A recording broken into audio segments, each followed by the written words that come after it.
Alright guys, what we have here is the inaugural run of the Tire Bead Breaker 9000. Just kidding. Saw some other guys make some designs on bead breakers. Figured I'd try it myself.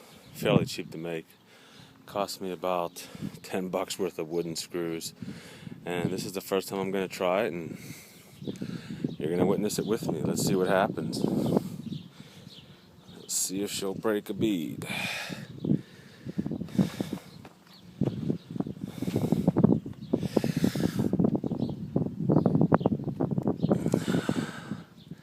Kick ass. And she worked. Do some flipping around and break it the rest, and I think we're good to go. Thanks, guys.